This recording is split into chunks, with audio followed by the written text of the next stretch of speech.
Good evening. Are we good? Test, we on? test. All right. Good evening. I would like to welcome Dan Webb with Milton Community Church, who will lead us in tonight's invocation. Greetings, council. Let's pray. Father in heaven, we come before you, creator of the world, sustainer of all things, and we commit this night to you. We reflect on the upcoming holidays of Thanksgiving and Christmas and the full calendars and schedules that await each of us and our families, some with great anticipation, some with even great anxiety. Father, I pray for our families, for our communities, just in the midst of this busy season where we are prone to be so easily distracted from what is truly important in life. I pray for this counsel, for their marriages, for their families, and for their children, as well as the hearers in this room, that you would help protect our hearts, give us time to reflect, to move slowly through the holiday season and with thoughtfulness, and not to be simply swept away through the tides of all the hustle and bustle. We thank you for the ways that you have shown your kindness, your mercy, just your graciousness to Milton as a town, Father. You have been kind to us. We pray that you would continue to cause this community to flourish. Pray that you would strengthen our families, our businesses, our schools, and other enterprises for your sake. And Father, I pray tonight specifically for the meeting of this council.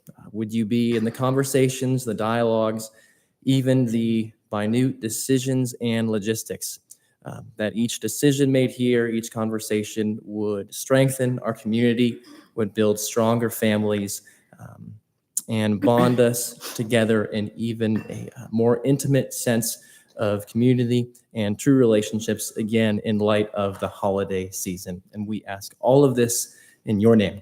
Amen. Amen. Thank you. I would like to call the regular meeting of the Milton City Council for Monday, November 20th, 2023 to order. The city strongly recommends that you review tonight's agenda carefully, and if you wish to speak on any item on the agenda, then please bring your comment cards to the clerk as soon as possible. While the Milton rules allow a speaker to turn in their comment card up until the clerk calls the agenda item, once the agenda item is called, no more comment cards can be accepted.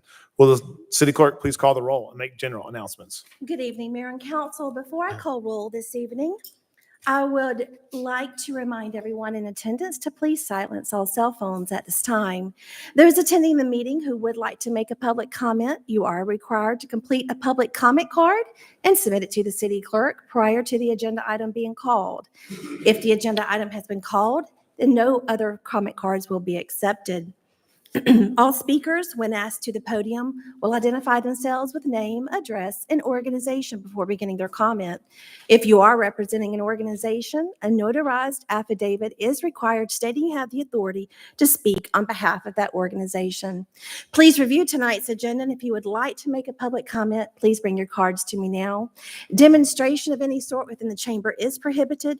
Please refrain from any applause, cheering, booing, outburst, or dialogue with any person speaking. Anyone in violation will be asked to leave. Mayor and Council, as I call roll this evening, please confirm your attendance. Mayor Peyton Jamison. Here. Councilmember Andrea Bierhoff. Here. Councilmember Carol Kirkley. Here. Councilmember Jan Jacobus. Present. Councilmember Rick Morg. Here. And for the record, Councilmember Paul Moore and Councilmember Juliet Johnson are absent tonight. Mayor, you have a quorum. Would Thank you. everyone please rise for the Pledge of Allegiance?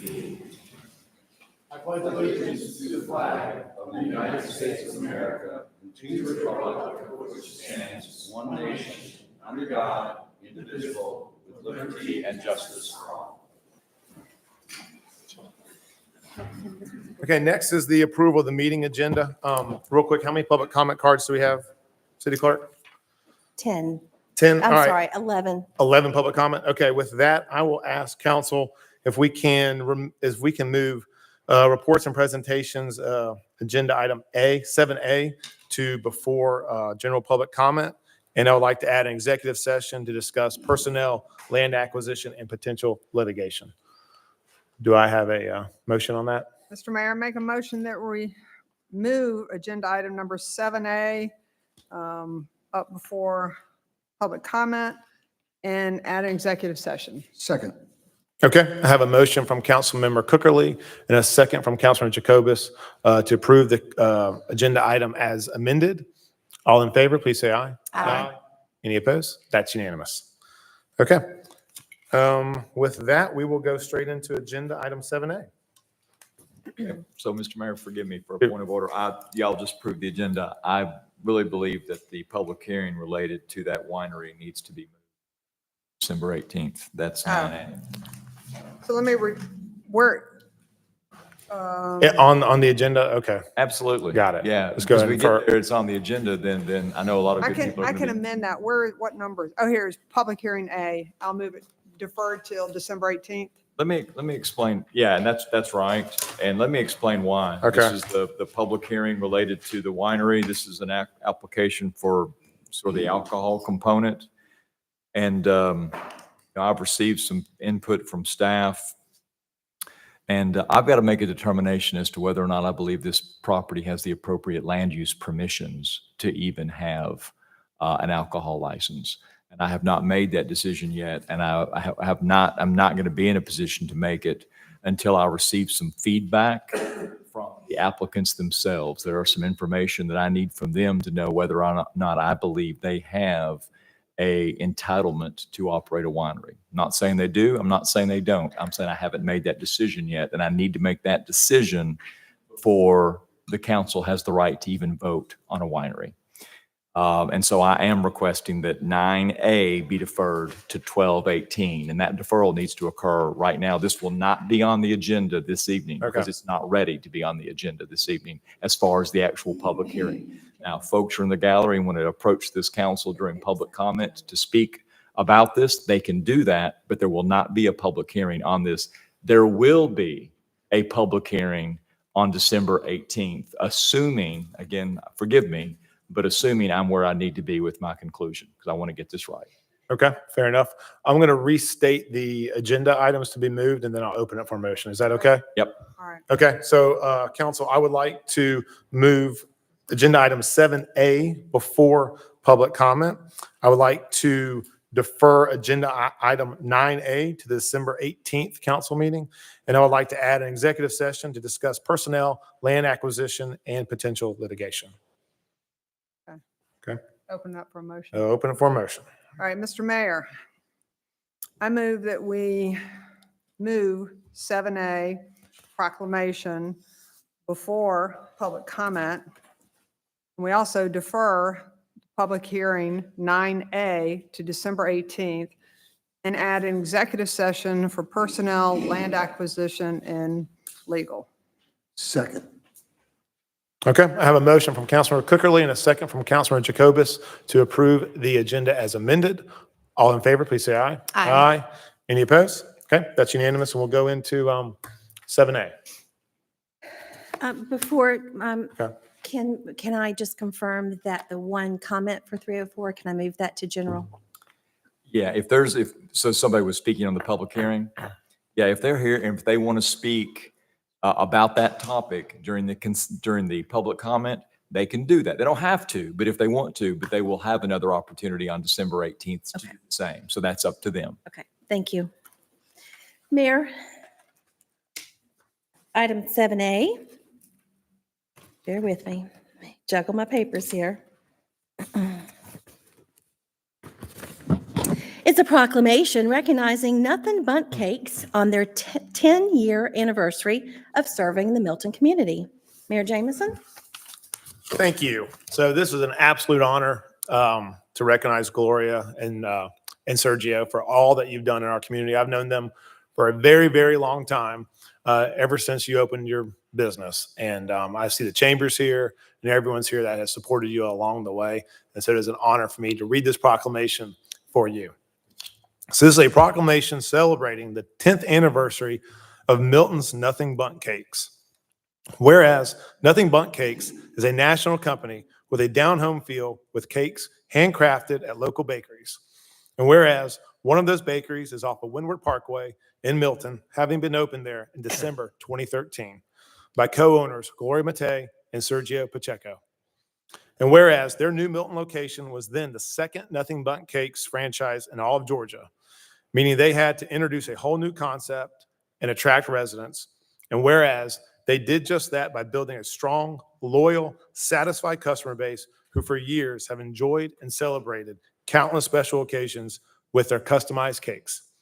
And whereas up to 20 employees during a given season work to make this fun, valuable jobs that bolster the economy.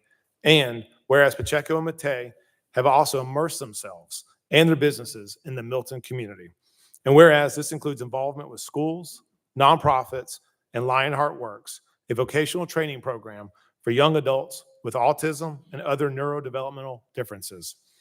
And whereas Nothing Bundt Cakes represents the best of Milton's business community in terms of the quality product it provides, stellar service it offers, and dedicated commitment to our area.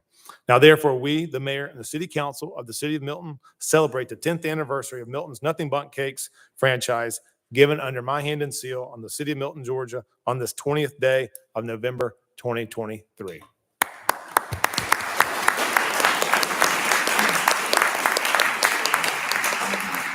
I'd like the chamber to come up, and Sergio and Gloria will take a picture and celebrate your achievement. Get up here. Yeah, I think so. They have more people coming up. Do you want us down?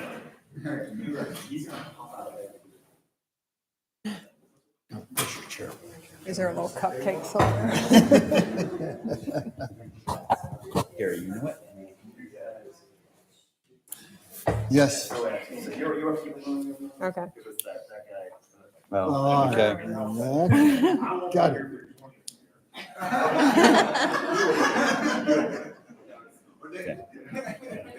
Perfect. That works. Okay, 3, 2. Bun cakes. Say cupcakes. Congratulations.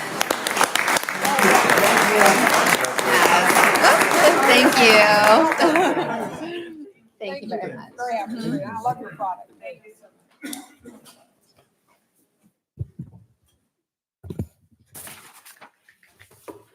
Okay. Okay, Madam Clerk, next is general public comment. Do we have any public comment? We do, Mayor. Yep, okay. All right, so the next item is general public comment. Public comment is a time for citizens to share information with the mayor and the city council and to provide input and opinions on any matter that is not scheduled for its own public hearing during today's meeting. Each citizen who chooses to participate in public comment must complete a comment card and submit it to the city clerk prior to the agenda item being called. Please remember, this is not a time to engage the mayor or members of the city council in conversation. When your name is called, please come forward and speak into the microphone stating your name and address for the record. You will have 5 minutes for remarks. The city encourages you to review the agenda, and if you wish to speak, to bring your comment cards to the city clerk right now. All right, if you'll please call the first public comment. Thank you, Mayor. Before I call my first public comment to the podium, we do have one that has been received via email and complies with our code section. It's Lisa Cawley at 14680 Freemanville Road. I'm writing to express my strong concerns regarding the proposed mega park on Hopewell Road. Choosing this location would have detrimental effects on adjacent property owners, a valuable horse farm, and significantly worsen traffic congestion in the area. Placing such a large-scale facility in the heart of a residential area would disrupt the peaceful lives of residents. I urge the council to explore alternative locations, preferably in commercial areas, that would minimize the negative impact on residents' daily lives. Despite the campaign, several council members and candidates made promises regarding this park. With this in mind, I believe there is no need to wait until 2024 to initiate discussion and a vote on relocating the park. The current council has the authority to make this decision in a timely manner. I kindly request that council add the park's relocation to the agenda for the next regular city council meeting. This will allow for a comprehensive discussion and a vote on the motion to consider alternate sites. By addressing this matter promptly, we can demonstrate our commitment to the concerns and desires of the community. To maintain the rural nature of our community, I propose a different approach. Instead of one large park, let's consider establishing multiple smaller, quaint parks throughout the community. This way, we can uphold our unique charm while ensuring that all areas, especially District 3, with a significant population, receive fair and equitable attention in terms of park development. I implore the council to carefully consider relocating the mega park to a more suitable area that will help preserve the integrity of our residential neighborhoods and better serve the needs of our community. Thank you for your time and consideration. The next public comment, I invite Mr. Pitts Carr to the podium, please.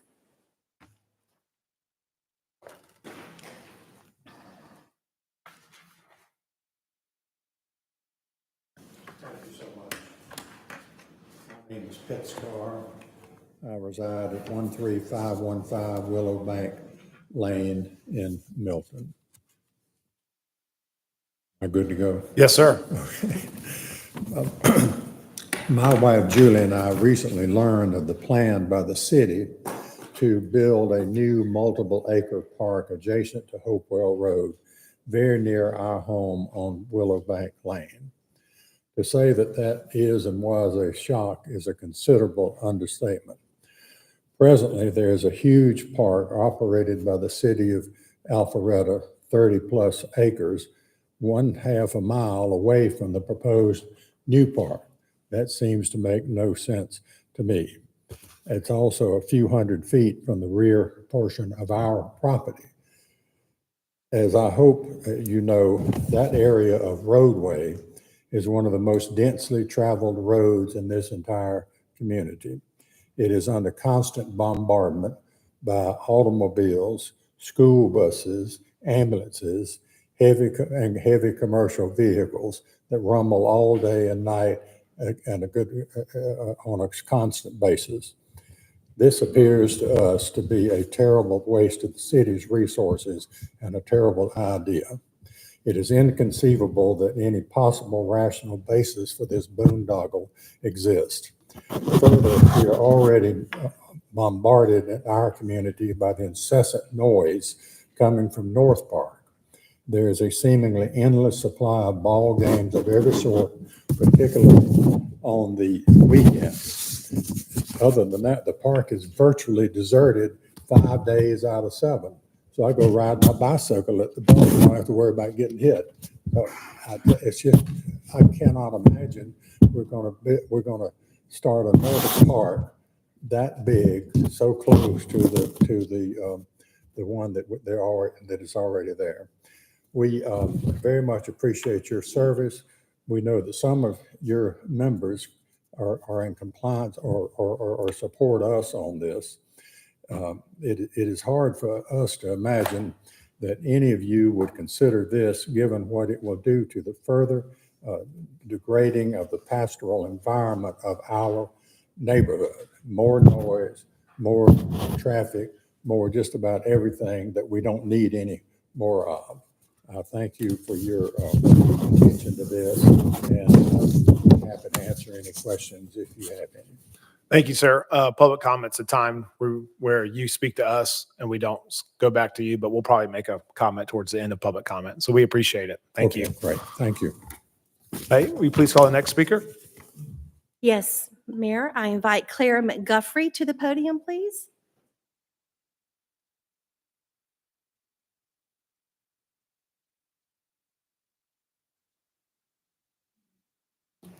My name is Claire McGuffey. I have lived at 901 North Brookshade Parkway in Milton for 25 years. My family moved to this area to be close to my daughter's barn, where she boarded her horse and trained. We chose this property because it was bordered by a horse farm known as the Bates property, and across the street was Providence Park, which is a passive park. The area was quiet. We could sit on our deck early in the morning and hear the horses stabled at the barn on the Bates property.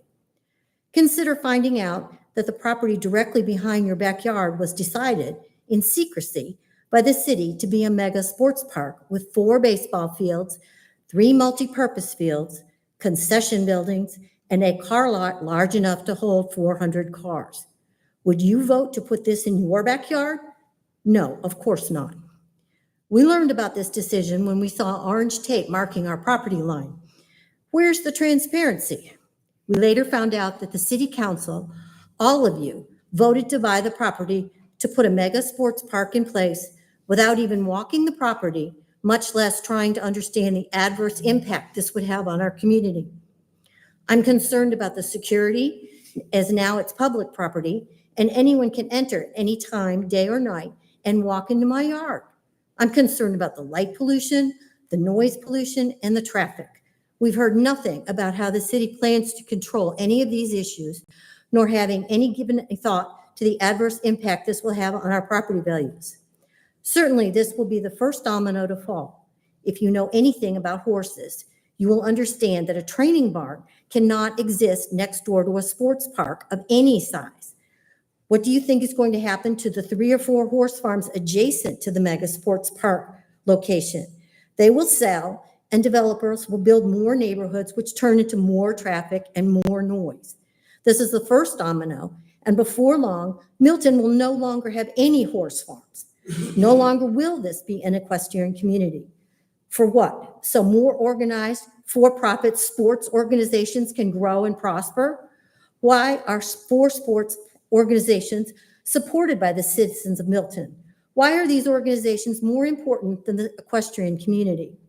I ask that the City Council correct the wrong of blindly following city staff recommendation to purchase the Bates and Chandler properties. I recommend selling the property to someone who will turn it into a horse farm, thus avoid spending $15 million taxpayer dollars designed for fund for-profit sports organizations. Thank you. Thank you. Tony Shepherd, I invite you to the podium, please.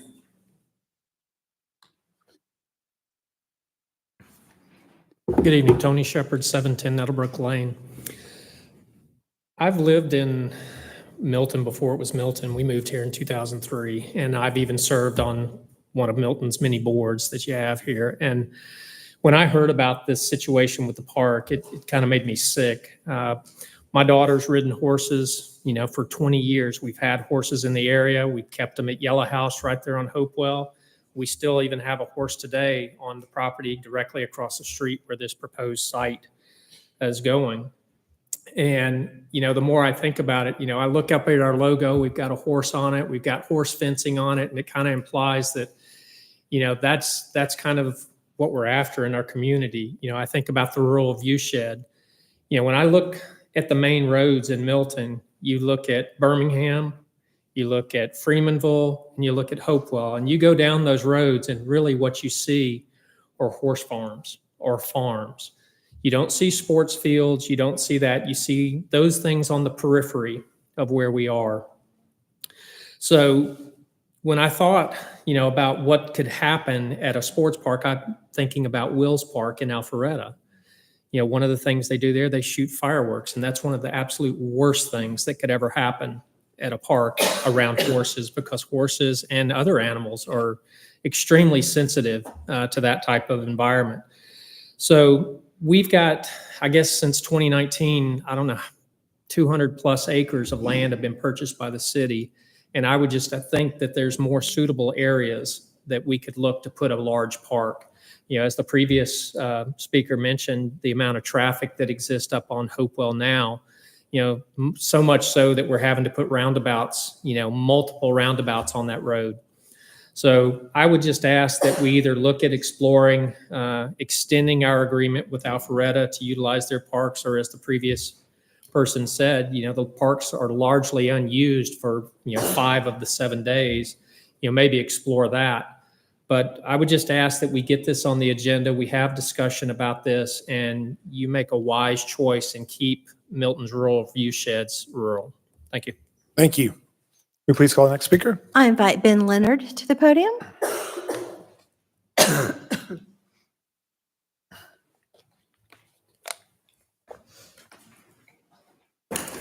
Ben Leonard, 1250 Hopewell Crest, Milton, Georgia. City Council, thank you for hearing what I have to say today. I want to start by pointing out 5 things, and it's the 5 things that this council and the employees of the city swore to uphold by proxy. Serve others, not ourselves.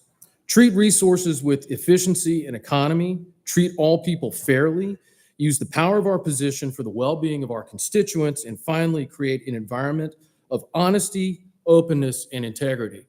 And I know we're not supposed to engage in discourse, so I'm going to say this very openly as an open-ended question, but ask yourselves, has this transaction been handled in accordance with these 5 things? And by the way, these 5 things were what everybody swore to do as part of the City of Ethics Award this city was given at the beginning of this year. I'm going to start with the master plan that we're supposed to be following, 2017. By a 3-to-1 margin in multiple discussions with interested citizens, they were more interested in walking trails than athletic fields, by 3-to-1 margin. And in fact, there were more people by a 2-to-1 margin that supported not funding athletic fields than funding them. Again, 2017.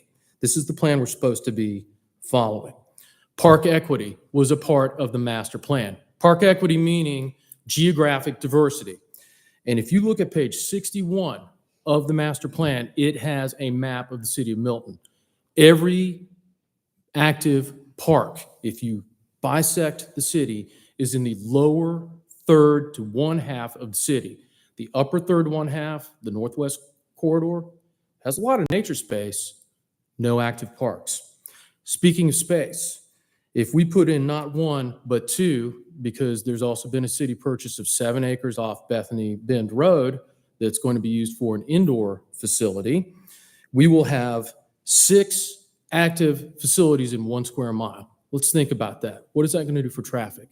What is that going to do for an already over-congested Hopewell Road and Bethany Bend Road? What's it going to do for the traffic table we've already had to install just outside of the traffic circle, which somebody just graced with their bumper a few days ago, I noticed? What's that going to do to traffic? What is that going to do to my neighborhood for cut-through traffic, which already suffers from a great amount of that? You know the reason we don't know? Is because when I reviewed the 1,500 plus pages of documents that I received as part of the Freedom of Information Act request, there were no traffic studies. You know what else there wasn't? There was no groundwater studies. There's a dam that in 2005 a report came out that it needed work. If the dam is breached, there will be a significant loss of life. This is from the Corps of Engineers, and this is in your documents. No studies have been done on shifting the water tables, which would happen if this land is developed. Speaking of water, this park is also adjacent to a former toxic waste site. That water that flows through there also feeds groundwater wells, which then feed the horse farms that the Hesters own, that Christy Hayes and her family own. Not one study has been done to determine if that water is safe, if riparian rights will be violated of the adjacent homeowners, which would also violate Georgia law, and most importantly, is that water going to be safe for the children who are going to use these parks? Finally, I want to point something out. I just received these emails, and frankly, I was a little stunned.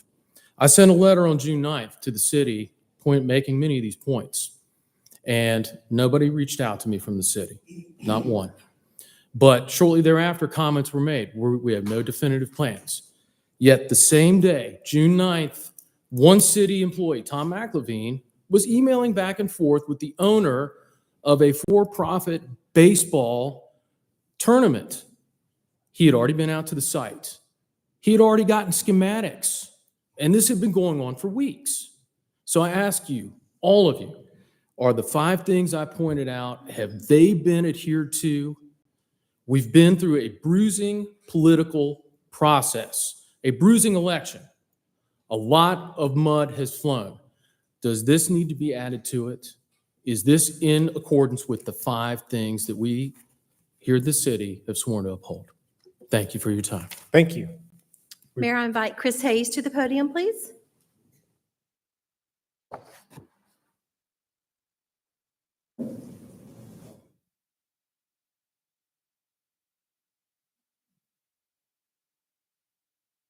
Chris Hayes, I live at 13585 Hopewell Road. Good evening, members of the City Council.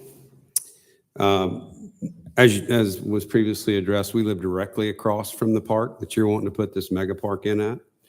The city purchased the athletic mega park without consent of any of the folks that live around us. My wife has met with the mayor. has met with several other council members individually. She's spoken on the phone with many of you. Every turn that we're told just to wait until these elections were over. Well, they're over. So it's time to put up or shut up. And that's where we're at. The property was bought and paid for and budgeted by this council. And if left unaddressed, we expect to see bulldozers before we see an agenda item the way things have been going in the past. And we want to address our concern. My wife and I bought our property almost 7 years ago. We spent a significant amount of money rebuilding an old horse farm and turned it into something that we dreamed about. We bought that property as is when most people were going to buy it as a development for $1 million and started over.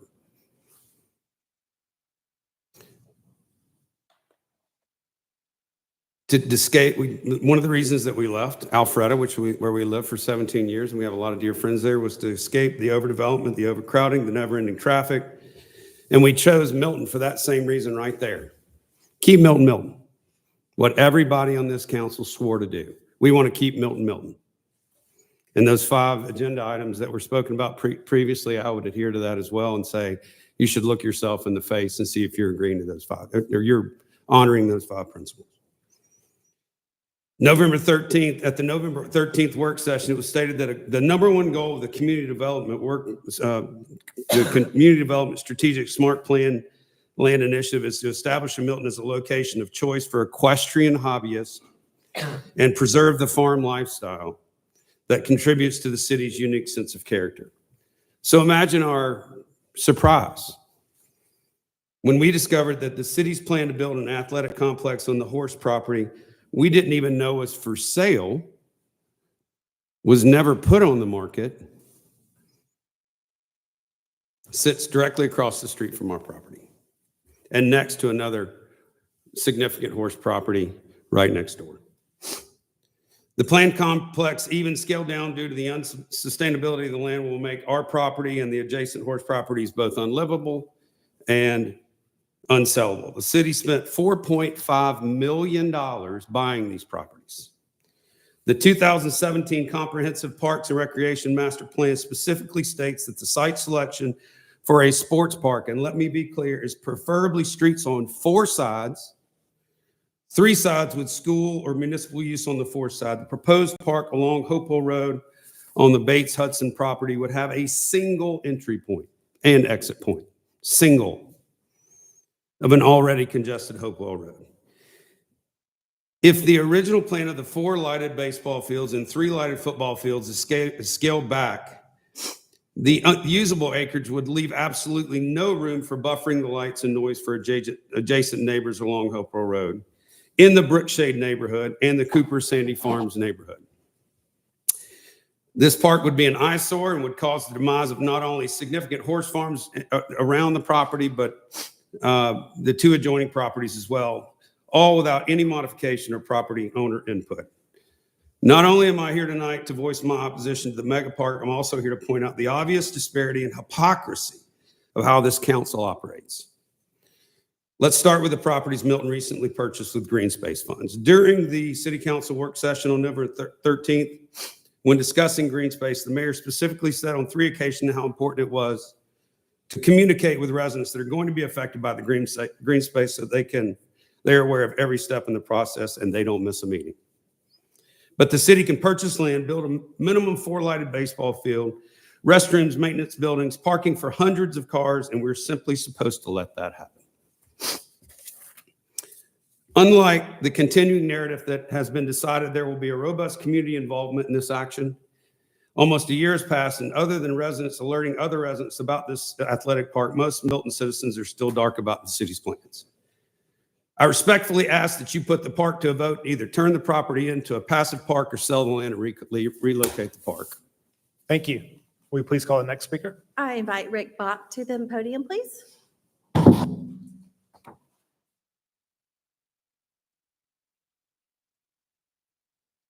Evening. My name is Rick Bach, 215 Oakhurst Leaf Drive, Brookshade Development, across the street or very close to where the mega park is located. We moved to Milton in September of '99. before it was even a city. And we're big advocates of supporting the city's founding and looking at that horse logo right there. And when you come after some very eloquent speakers, a lot of what I'm going to say is going to be repetitious, but it's some notes that I jotted down before I got here. So one, I would agree that the purchase of the property was made without certainly the majority or very few of the people that live in the city of Milton being aware of it. And living next to it, never traversing the property, but knowing the little walking trail that we have in Brookshade, I have a concern about the environmental impact of developing that property for a mega sports park. And as a number of people has mentioned, Hopewell is heavily traveled in that area. And there's school buses. There's also the heavy duty commercial vehicles that come down that road. It was just done. The speed has picked up since all that great work was done to improve Hopewell. But I will tell you, when we go up toward Bethany Bend or to the Publix, those big trucks cross that yellow line and you'll see them coming around those corners at exceeding the speed limit, and they're over that line. And as mentioned earlier, that's a single entry point to what would be a mega park. And I would consider that a very, very dangerous situation there. There's a lot of dump trucks, 18-wheelers, and obviously the school buses that traverse that area. The sight lines are limited. I think that really contributes to not just the amount of traffic that goes on that road and the speed, but as you're going around those bends, the sight lines are limited, and you got a big truck that crosses that line, and then you've got a mega sports park with all the kids. I consider that extremely dangerous. The noise that would exist as a result of the ball playing has been mentioned by several of the other speakers here today. We can hear the North Park football games when they're doing the announcement. I just can't imagine with night games for baseball and the like, what that would be like for the neighborhood. And as much as I look at the logo again with the horses, I feel for the people that own the horse farms. The lights certainly would be disruptive to whatever activity they're doing, and I would suspect to some extent even be dangerous for the horses and the people that are riding them. So the logo, I think, is important. And I think that's what the people that have spoken before me and what I'm asking you is to live up to the logo and keep Milton as an equestrian, rural type community and really not fall prey to the development that may occur as a result of the mega park. Thanks for your time. Thank you. Raymond Brooks, I invite you to the podium.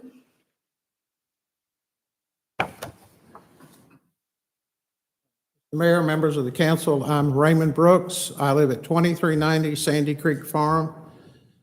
I've been there with my horses for 32 years.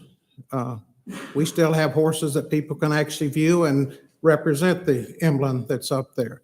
I appreciate my neighbors who were willing to come forward and speak in opposition to this. The concern is twofold. One is how this process has gone through without clear information to the residents, involving them, getting our input, comments about how a park, if a park is to be built, how it could be built, and be favorable balance between the local neighborhood. When I'm in the barn at 9 o'clock cleaning stalls and it's a weekend on a Friday or Saturday night, I can give you the play-by-play football that's going on in the Alpharetta parks on the other side of our property. So I'm taking that and concerned about several components of pollution. One is noise pollution, traffic pollution, if you will. Concerns of that. Neighbors have talked about property values. What's not been, I haven't heard anyone talk about the fact that at least a third of this property is in the FEMA floodplain. And within that floodplain is a significant amount of wetlands. And there's a whole series of federal laws and issues about those wetlands and what can and can't be done. And the plan that I saw had a parking lot in the floodplain area that could greatly impact that whole watershed going into the lake where there was the pollution previously and everything. So my concern is from an environmental standpoint, you know, have we addressed those issues? There's no sewer that I'm aware of for that facility. You're going to have multiple ball fields, hundreds of people attending. So you're going to have restroom facilities, which will be on a septic system that is the drain field's going to impact and pollute the creek. So my concern is that besides all of the merits that the neighbors talked about have we addressed the study? I'm a CPA by profession. I'm a forester by degree, so I have some element to be concerned about environmental issues. One of my clients is a very well-known civil engineer in the area. When I showed him this plan, he was shocked. He inquired of the city, and they would not provide him with any information about the plan, which gives me great concern that is this being forthright with it. So thank you for my time. Thank you. And your service. Thank you. Will you please call the next speaker? Mayor, I invite Matt Rowenzak to the podium, please. Good evening, Mayor, City Council. Matt Rowenzak, 3001 Vickery Trace. And I wanted to bring some good news to council tonight. This city and its residents should be extremely proud of what they just accomplished. And that was the decision to run your own municipal elections. It was a raving success. Let me share with you some of the reasons why. When voters went to cast their ballot, I believe the concept of wait times was non-existent on most days. If there was a wait time, it was less than 5 minutes, and usually the average processing time was also 5 minutes or less. The level of excitement from voters to be able to personally mark their choices and to see their selections on their ballot versus staring at a QR code was also quite evident. When it came to election night, you had the unofficial results that evening, and city staff and volunteers have already proposed ideas on how to increase the efficiency for the results to come in even sooner. The level of transparency and openness conducted by city staff and election workers on election night with the public was exceptional. Before tabulation began, an explanation was given by Assistant City Manager Stacey Inglis on how tabulation would be conducted. I observed poll watchers feeling like they were part of the process and not shunned, and they could ask questions if they arose. You even had master students and PhD students from Auburn University within their election management department that came and observed. The level of integrity implemented into the process to always have more than one pair of eyes for verification added to the level of accountability and security. When it comes to cost, I will wait until the city publishes its final numbers, but I can't envision a single scenario where the cost would be more than what Fulton County would have charged you. Not to mention what Fulton County will charge in the future and the increased savings the city will have because of the first year's sunk costs.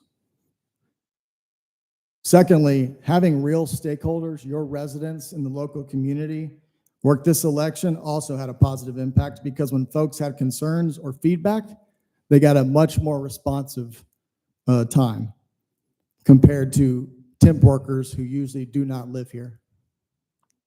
And lastly, I've never seen so much excitement from residents in the community as a whole to be able to volunteer and be part of this.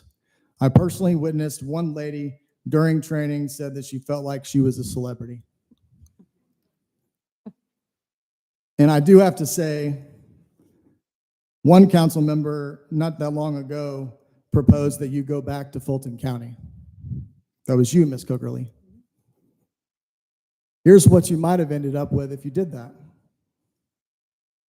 There were voters that were not listed on the voter rolls when they showed up to vote this municipal election. Some, when they voted, the candidates didn't show up on the ballot. Some had difficulty actually selecting their candidates on the monitor. The voter history file from early voting, whether it's accurate or not, showed that people voted 2, 3, 4, and 5 times. And it is a disaster. Fulton County, despite their certification, they cannot reconcile the list of voters who voted and the results. That's why you may have seen they had a recount on Monday of last week. And the results changed for some races, including the candidates that ended up in a runoff. And one of the major discrepancies was in early voting, so they recounted again on Tuesday and never told us why the changes occurred. One candidate has already filed an election challenge due to these changes. And I could go on and on and on. So to summarize, I want to thank those that were on the Election Feasibility Committee, Councilmember Moore, Councilmember Morrig. Thank you for your leadership. And thank you for city staff, particularly Stacy and Tammy, as well as Bernadette, and all of those in the community that really volunteered and stepped up. This is exactly what local government collaboration with the community is supposed to look like. So thank you for all those that contributed very much. Thank you. Will you please call the next speaker? Mayor, I invite Rahul Gupta to the podium, please.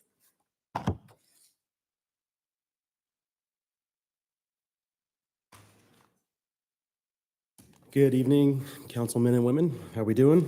My name is Rahul Gupta. I'm a proud citizen of the city of Milton, a business owner, and an avid cyclist, not the one you see when you pass on your way down the road here. I'm also the team director for the Milton side of Team Nitro, which is a Georgia Cycling Association team, which has grown tremendously over the last several years, where many of our residents' children compete in mountain bike races. I'm not here to ask for any kind of mega sports parks. We're here to, and we're not on the agenda, here to hopefully change that and put mountain bike trails here in Milton on the agenda in the very near future. I have one child at Milton High School, another one at Northwestern, soon to be in Milton next year. Again, I just wanted to express my deep interest in having sustainable mountain bike trails here in Milton for the council to consider. Cycling and mountain biking bonds communities, encourages good health. It positively affects the lives of children and adults in many, many ways. Mountain biking has become ever increasingly popular, especially since COVID. The growth and demand for it, as you see across the country, is evident and very clear. Mountain biking is good for the citizens of Milton, the health and mental well-being of children out in nature, and I think in the local economy as well. Hopefully you guys can consider that. We can be here again next time. I'll be here at every single city council meeting and hopefully push for that. Thank you. Mr. Gupta, will you state your address for the record? Yeah, I'm sorry, 550 Hickory Mill Lane, Milton. Thank you. Thank you. We have any other public comment? I do, Mayor. Okay. I invite Dave Toman to the podium.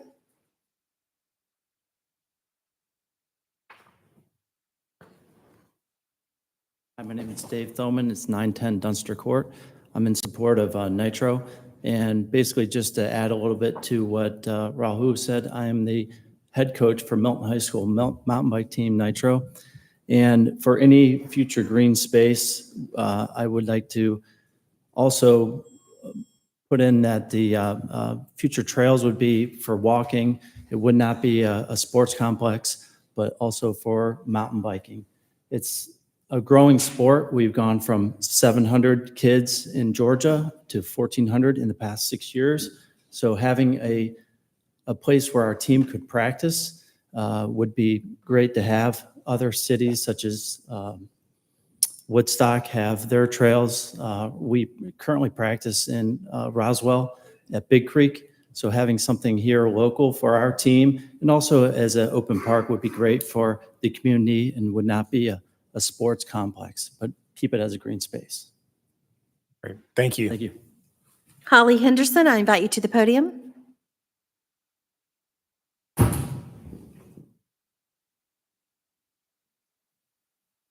Holly Henderson, 13485 Providence Lake Drive. I too actually am here in support of Nitro, not as one of the coaches of Nitro, but I'm a parent. My son is actually on the team. He's an avid mountain biker. I too travel from very congested traffic from Milton all the way to Roswell to take him 3 days a week and or other parks in other cities. One of the things that we want here is, again, as you've heard, not a mega park. It's something for us as parents to take our children to even if the kids around here have tons of organized sports, this is one that not all kids that can participate in organized sports, they have the opportunity to be in mountain biking. It very much has saved my child's life, just so you know. We, as parents, want the best for our kids post-COVID, and in the world of, I won't go into, social media, has really stunted our children's social skills, ability to go outside, interact with the world. For me, my kid could not do organized sports. He's actually in a learning disability school. And there are 5 members of that school that have joined in the last year just to be part of this mountain biking club. And the confidence it has brought to them, the mental health stability, the balance of being outside and not inside looking at video games or terrorizing other people on social media has been so amazing and has turned my family around. We want to stay on the docket. We want to be part of 2024 planning. Just so you know, I have another kid that rides horses, and very often, I'm part of Milton. I love horses. They often are in the same place. So we do understand that there are some parts of the community that don't particularly want mountain biking along with areas by horses. I think we can all get along, especially if we use our common space. But we would really like to just be considered on your agenda moving forward. Okay, thank you for your time. Thank you. Yep. Mayor, our final public comment is the public hearing item, and I will read that into tonight's record. It is Sandra Shepherd at 155 Gladwin Ridge Drive.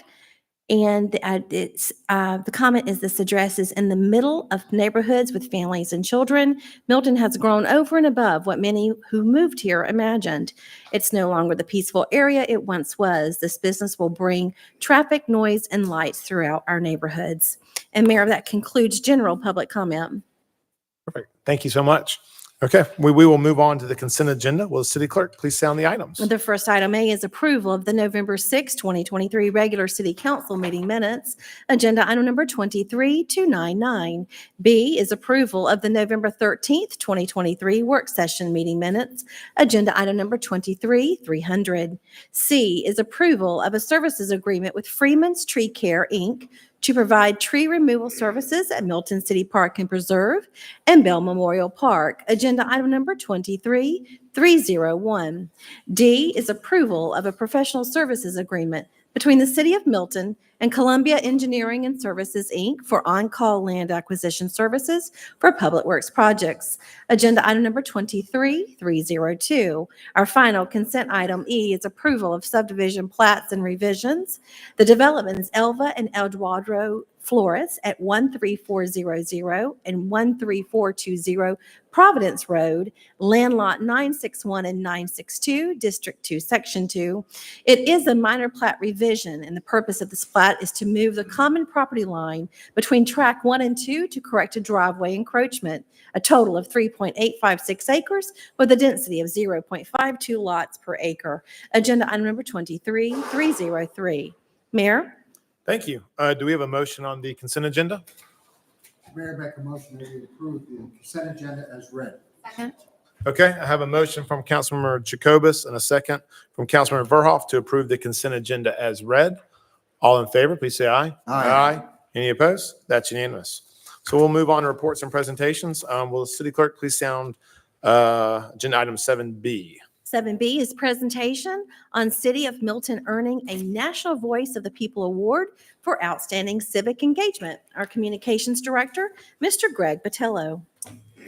Hello, this will be a fairly brief presentation, a happy presentation, not only because it's brief, but also I think a presentation to help put this in perspective, because there's a lot of stuff we do, big issues, small issues, to really take a step back and see how Milton compares to places not only around Georgia, but around the country. In this case, we were determined by international organizations as one of the best around. And I'll explain, because we recently won something called the Voice of the People Award. And what is the Voice of the People Award? Well, glad you asked.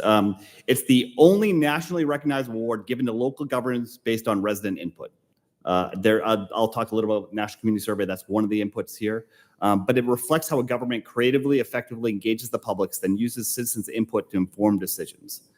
The winners are chosen by Polco, which is a company that runs the National Community Survey and a bunch of other things, including the National Research Center, and also the International City County Management Association, which is much easier said as ICMA.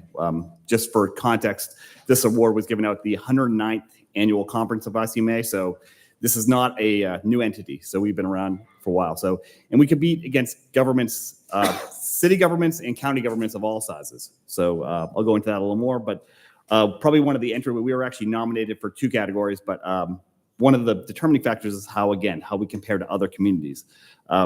We had the National Community Survey, which was last year, 2022.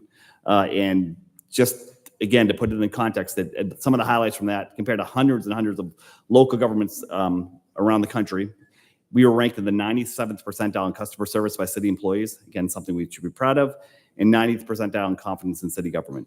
There are a lot of other factors and other numbers that also kind of are along those lines. So again, it's a good thing, and it does put us in context.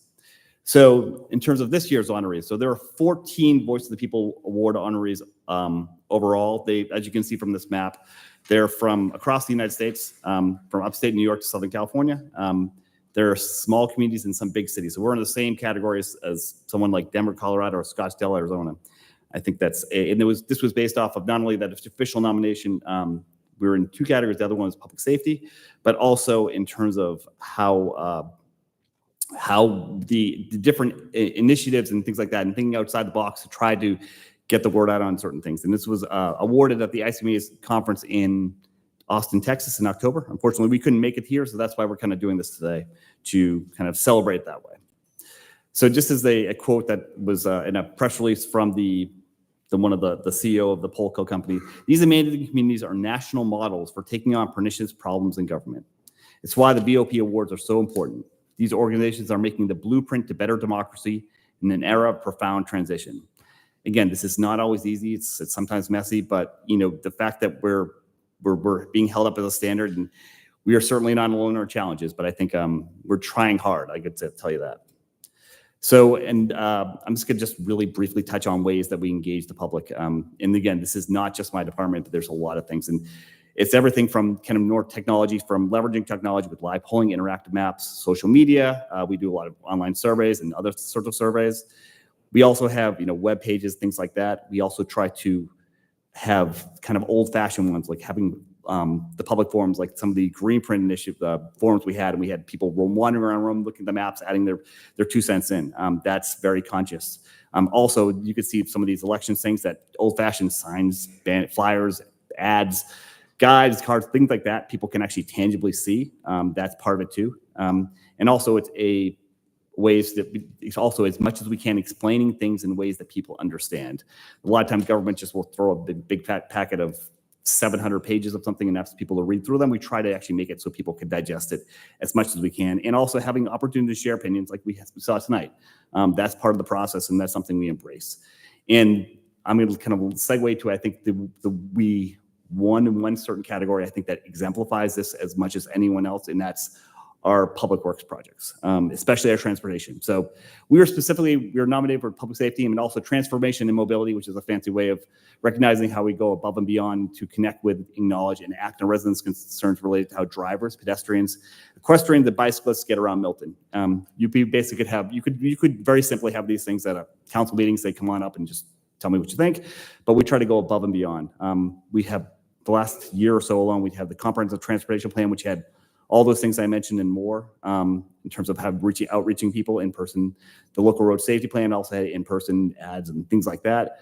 We had Cox Road intersections, and then the mobility component, which is basically how people get around the Woodmore Parkway and Highway 9 strategic master plan, and also a bunch of other projects for T-SPLOST, including the Bethany Bend and Bethany Creek intersection improvements. So again, we just want to just recognize this, have this here, and I also want to just invite my public works friends and also Oksana from my team up for a little, since we didn't get a picture in Austin, to actually have a little picture here. So I'm going to have Tracy help out. So Any questions real quick for Greg? Any questions? I'll tell you what, y'all did a fantastic job. other mayors and elected officials are really jealous of what we got here. So thank you. Thank you, Greg. Well Thank you. done. And team. How do you want it set up? You want us all down there? I think 2 levels. Everyone gather in the middle. We can have 4 downstairs and everybody smile big.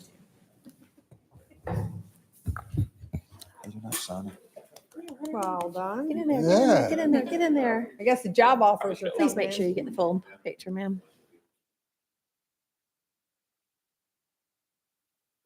Is everyone ready?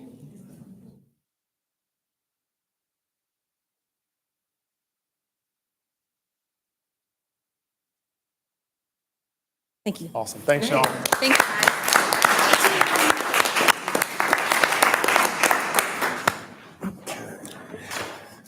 Okay, will the city clerk please send the next item? Mayor, that next item, C, is the MS4 permit annual stormwater presentation given by our city engineer, Mr. Scott Takach.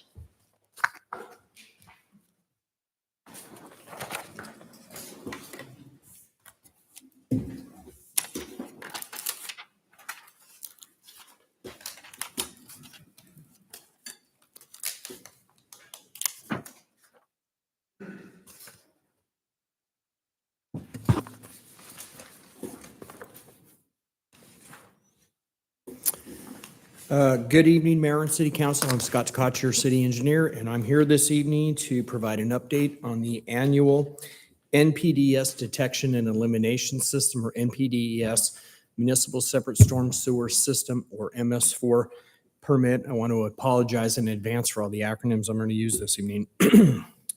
I will provide an overview of the regulatory requirements of the NPDES permit, what's in it, and how staff is meeting the requirements of the permit, as well as the stormwater management plan. This slide is a outline of what I'll talk about this evening.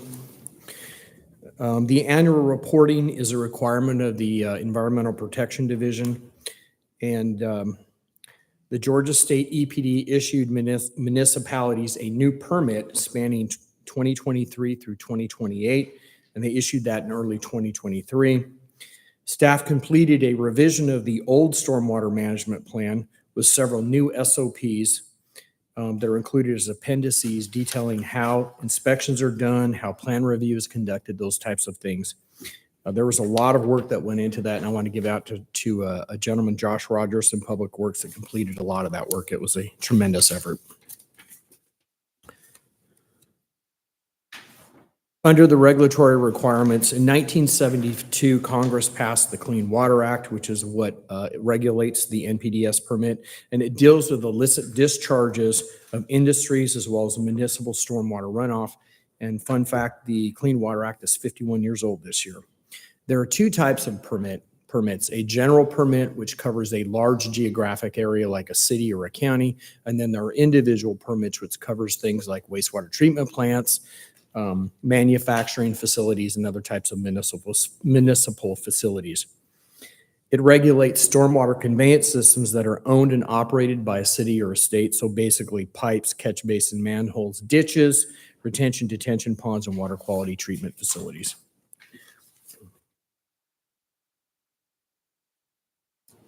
Under the new permit, the requirements that we had to meet were the enhanced documentation of the standard operating procedures, the pathogen or the bacterial indicator species that we have to test for change from fecal coliform to E. coli, and we have to perform enhanced annual reviews and documentation of the existing ordinances. The Metropolitan North Georgia Water Planning District was put together in 2001, and it was designed to be able to have a regional long-term comprehensive water management program. And they have at least one annual meeting, which we attend every year, and I anticipate those will probably increase. Under the permit, there are 6 minimum control measurements, or MCMs, that we have to meet. And all MS4 permit holders have to meet these MCMs. And this city has implemented 35 best management practices, or BMPs, to be able to meet those. Specifically, under the public education and outreach, that includes things like pamphlets. We have a website, a stormwater website. presentation to our elected officials, hence the reason I'm here before you this evening, and then a social media campaign effort. So those would be things like don't put grass clippings in the storm drains, don't have the leaves on the storm drains because of flooding. And we work very closely with our communications director to be able to put those out to the public. So thank you, Greg, for those efforts. Under the public participation and involvement, there's things like the storm drain markers, if you've seen those little stickers or placards that we have. We do an annual stream cleanup. We do adopt a road programs and pet waste stations throughout the city. MCM3, illicit discharge detection and elimination, or IDDE, is a fairly large lift for the city. We had to have the legal authority to have that. So ordinances or in ordinance, we had to know where the outfalls were. So we have a map of that. We have an IDDD plan, an IDD education program, and a complaint response SOP.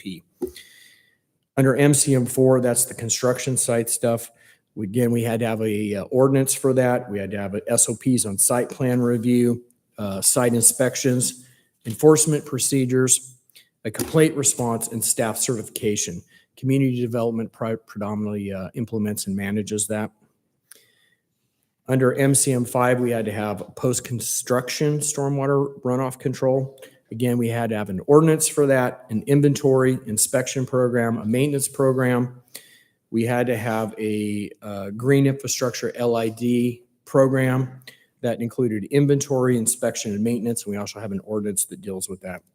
Under MCM6, we have pollution prevention, good housekeeping, and municipal operations. Public Works manages that, and that is a very big lift. It includes things like the MS4 control and conveyance, inventory and inspection, maintenance of those pieces of infrastructure, municipal street sweeping, employee training, waste disposal, new flood management projects, which is predominantly handled by community development, existing flood management projects. That would be things like, for example, Public Works retrofitted the Fire Station 43 detention pond and put some settling basins in, which improved the water quality of that facility.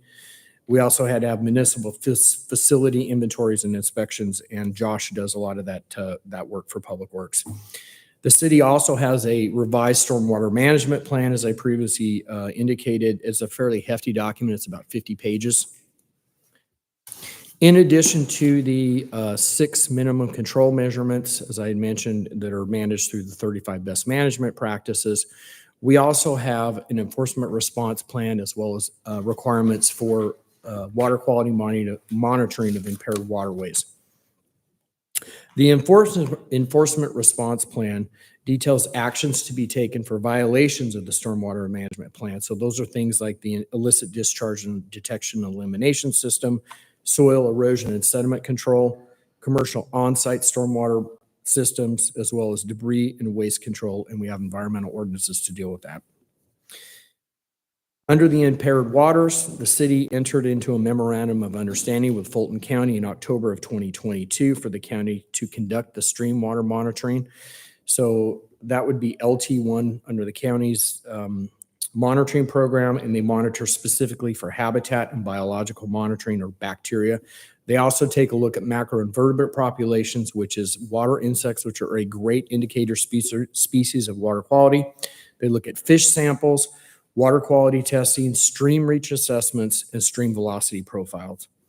The city monitors Cooper Sandy Creek for total suspended solids. Total suspended solids is just dirt that gets into the water column. Some of the particulate size of the dirt will settle out with gravity. Some are small enough that they don't, and they will stay suspended in the water column. It's called the Browning effect, for if you remember your boring chemistry classes. And in the last 2 years, water quality testing for TSS has yielded a non-detect for both the wet weather sampling and the dry weather sampling, which indicates that the water quality of that health is improving. So the efforts of the city has shown some improvement. Something new I'd like to bring to council's attention is staff worked on the development of a linear transportation project stormwater feasibility policy. The intent of that policy is to provide a reasonable justification for not meeting stormwater quality treatment requirements and runoff reduction for capital transportation projects where it's warranted. For example, this would exempt projects like pavement preservation, so mill infills or even reconstructions where we are not adding new impervious areas. The city of Milton is the second city in the state to submit a linear transportation SOP and have it adopted and approved by the state. So kudos for staff for that. The next slide is a brief overview of the 10 criteria that would exempt a transportation project from meeting these requirements.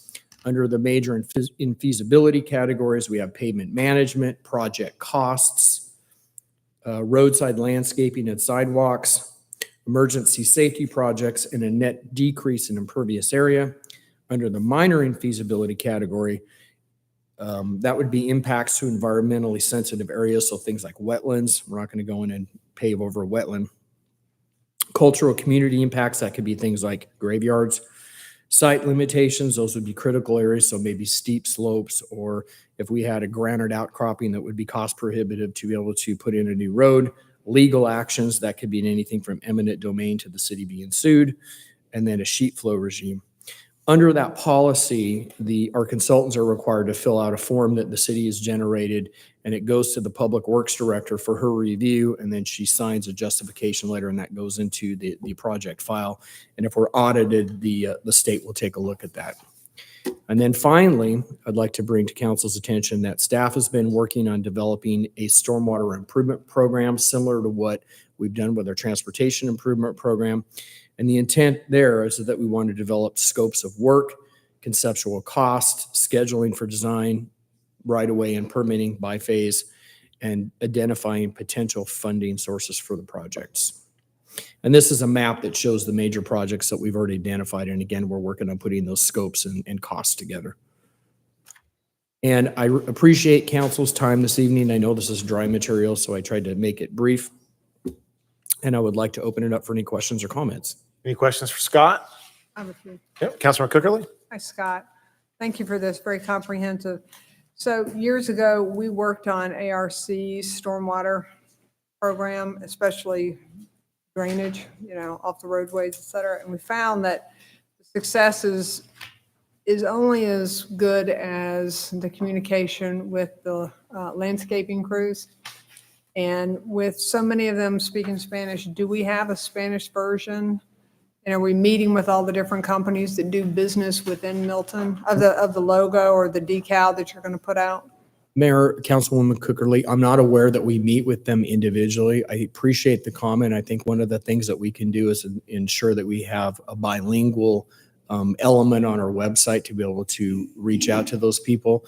The other thing that we could do is revise our pamphlets. We have pamphlets at City Hall. We pass those out at various public events, and we could probably develop something that is bilingual. Is there a fine for any company that is blowing all their leaves into the drain? There is an ability for the city to go out and write a civil violation under the illicit discharge and detection elimination system, and I believe that we have issued warnings under that program. And last but not least, I see that you've taken Cooper Sandy back to its proper name, Copper Sandy. Yes, I understand that there was some consternation about that, so hopefully I got that right. Thank you very much. Thank you. Any other questions for Scott? Thank you, Scott. I appreciate it. Great. Thank you, Council. Thank you. Okay, will you please call the next item? Mayor, item D is the discussion of the 2023 Comprehensive Transportation Plan presented by our engineering project manager, Mr. Rob Del Ross.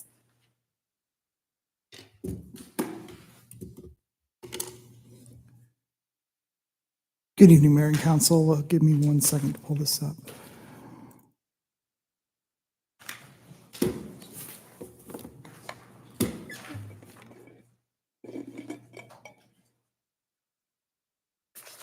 Thank you, Sammy. Good evening, everyone. This item is an update for you on the status of our comprehensive transportation plan. This is a very similar presentation to the one you received at work session last month. The first half of the presentation is a lot of the same data and a lot of the figures that you've seen previously. Second half of the presentation is some updated project lists and recommendations for funding. along with some policy recommendations. We don't do plans in a vacuum. The two large plans that have been adopted since our last comprehensive transportation plan in 2016 were the 2021 to 2025 strategic plan and the 2040 comprehensive plan. Those two documents very strongly affected some of the goals that we proposed in our comprehensive transportation plan update. I'm not going to read every word on the slide, but you can see those 6 goals. Those will be important later on. Those were the factors we used to score our recommendations, our recommended projects. This is a slide from the strategic plan, red arrows showing where we placed emphasis and where we'll be able to check off some boxes as far as things that we were asked to look at in the strategic plan. You'll be getting some more information about this at our next meeting in December. Sarah and I are planning a little bit more comprehensive look at which strategic items we feel like we're going to be able to check off.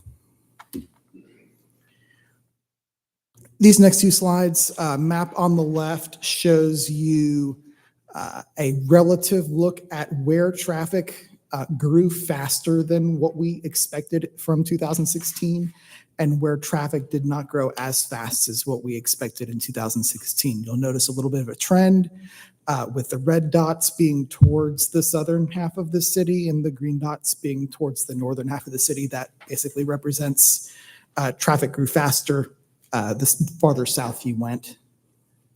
Project implementation chart on the right showed you our progress and our ability to deliver T-SPLOST 1 projects.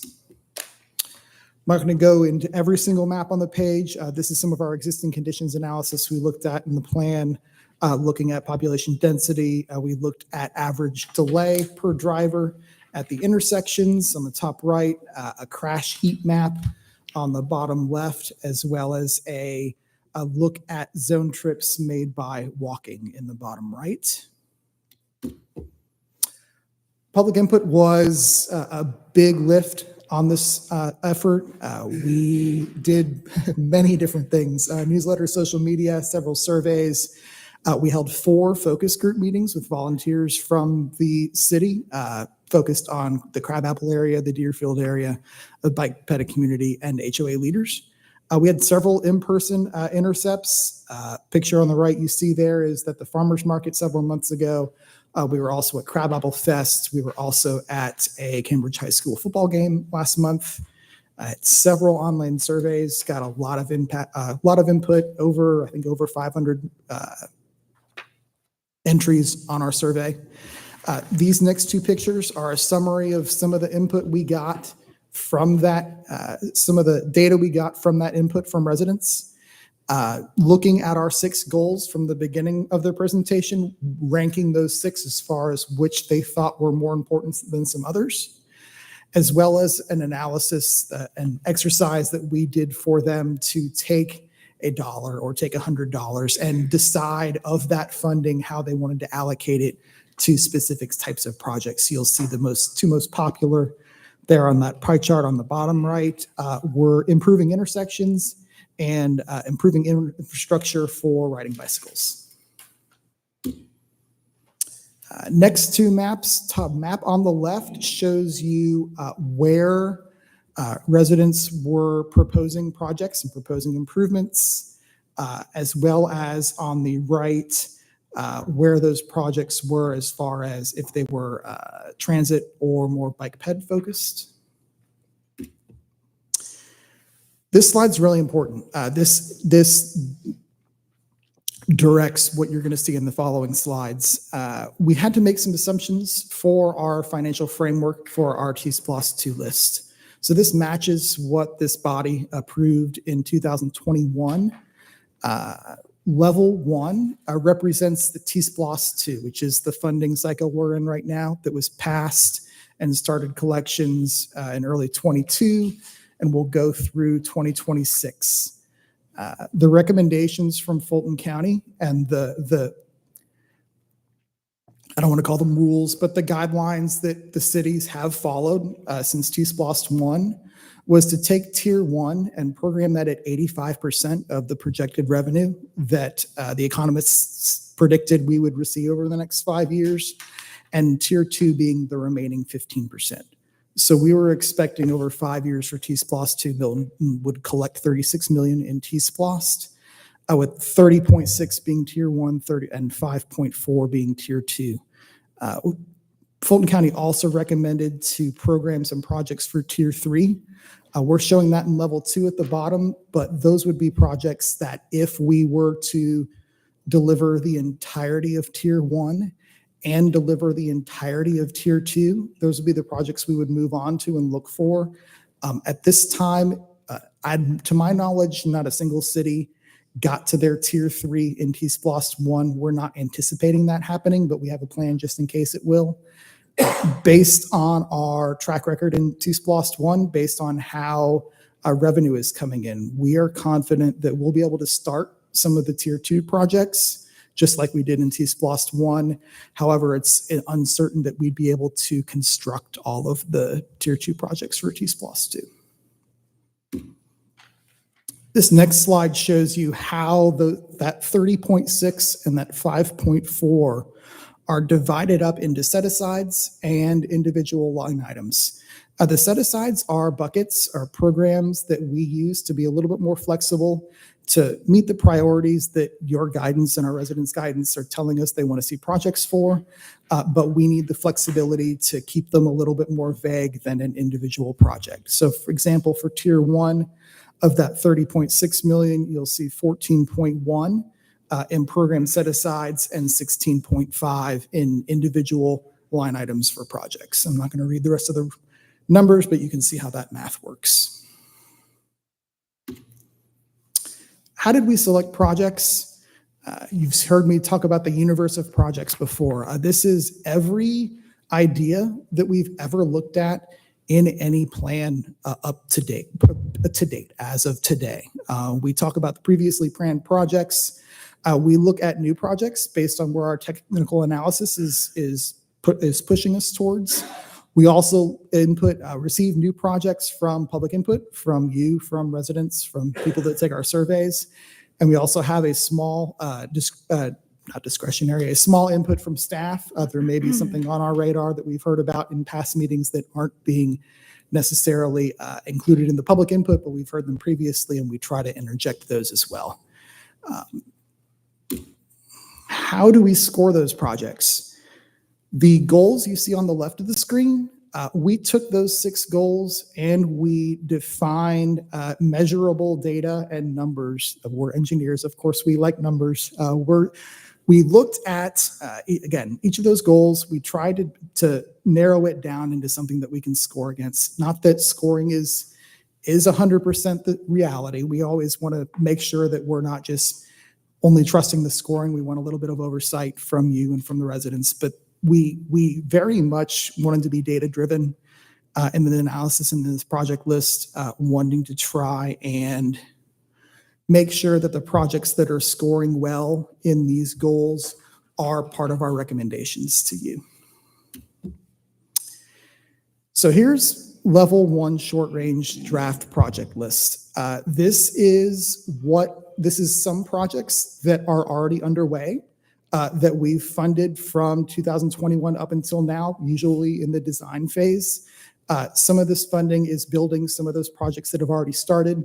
Some of this funding is starting new projects and finishing that as far as construction goes. So you'll see a project list in a second with an associated map, but you'll notice level 1 short range. We're looking at approximately 9.7 million of roadway corridor projects, a little over 7 million of intersection projects, with a little under 4 million towards bike and ped.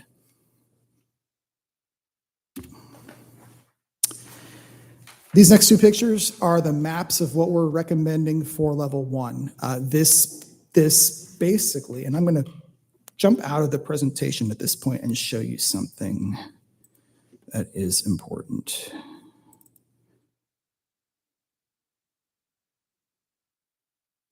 Most of you will remember this. This is the project list that this body adopted in May of 2021 prior to the T-SPLOST referendum. So you'll notice this is what was included in the intergovernmental agreement with all the cities and Fulton County. So you'll notice a lot of these project descriptions were pretty vague. Intersection efficiency improvements, intersection safety improvements, local road safety, community trail prioritization. What we're doing tonight is proposing a modified version of the list you see on the screen. We will, unless we receive any guidance to make further changes tonight, you will see in December a revised version of this document you have on the screen with these projects. The map you see on the left and the right, on the map on the left being that 30.6 number that we talked about before, and the map on the right being the 5.4 number for tier 2, making up the total 36. I'm going to pause on this page for a couple of minutes because I anticipate there might be some questions. This is T-SPLOST 2 project list. This is everything that we have already started, that we plan to start design and plan to build, working through the funding that we will be receiving through 2026. That does not mean we will have everything constructed by 2026, but we will be making significant progress towards this entire list. Are there any questions at this point before I move forward? I have one, please. So knowing that the Crooked Creek exit entrance on Highway 9 is with GDOT, I mean, I understand that. Are we having to put any money aside for what looks like to be a future cluster? So we've put aside Project R3 on the right. If I can pull up my cursor right here. We have identified a project for State Route 9 streetscape enhancements at $2 million. We've discussed with you in the past efforts by staff to enhance what they're building. We've talked about with the design review board last year, we talked about options for looking at the walls that they're going to be building. No, it was really just mobility, not really the aesthetics.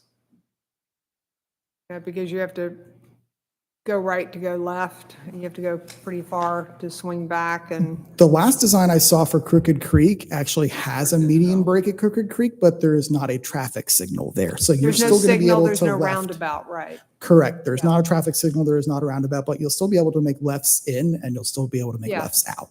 Well, I understand that, but They thought they were only going to be able to go right. Yeah. Yeah. They changed it from what was there before. to be continued. Thank you. But I do have a question about the $2 million, and I wonder whether that's really sufficient to do what needs to be done on 9 after the state comes through and demolishes the whole area. My concern is, and I think you and I chatted just briefly about the cost of doing the wall work, which is a large chunk of that $2 million. Mine is going back and planting trees and taking some of the areas where they're going to remove a road like in Bethany. So we'll be able to put some sort of pocket and do something there. I'm not sure that what's left is going to be sufficient to be able to do that. So my ask would be that we take a deeper dive into that and see if there's funds that we can shift some way so that when 9 gets going, we're ready with a plan that's a little bit more comprehensive, but also allows for us. They're going to remove almost every tree along 9. So for us to come back and do it right is going to take, in my opinion, a chunk of change. Following our last meeting, Councilmember Jacobus, I approached both Public Works and Community Development to discuss a comprehensive approach, not just the walls, but a comprehensive approach from city line to city line that will include trees, lighting, everything that we've discussed in the past. We may be coming before you with the potential for a consultant. We spoke with a consultant that initially worked with Alpharetta on their Highway 9 area. So they're working through that now to see what that can look like, and I anticipate something will be before you in the next couple of months. So we'll still have the opportunity to shift funds at that point? It won't be too late type of deal? You always have the ability to shift funds through your capital program. I'll echo what Steve just said. The numbers you see on the screen are estimates at this point. You shouldn't be thinking for project R3, I cannot spend more than $2 million. But they're budgets, and there's something that as we go through each of these process and we talk about options, obviously we're going to want to be keeping the budget in mind and show you options that wouldn't be, say, double your budget. Nor would they likely be T-Splosh dollars. They'd be coming out of other buckets. Thank you. Other questions before I move on? So again, T-Splosh 2, everything that we will be building in the next 5 years, projects on the screen. Level 2, this is the next 5 years. So what types of projects are we going to be looking for if the cities in Fulton County decide to renew T-Splosh 2026 and future, kind of that second 5-year window? We're looking at $22 million of projects, again, roughly 8 in roadway corridors, a little more than 8 in intersections, and about 6 in bike ped. Those adding up with the program set-asides to get us to the $38 million that we project in the next 5-year window.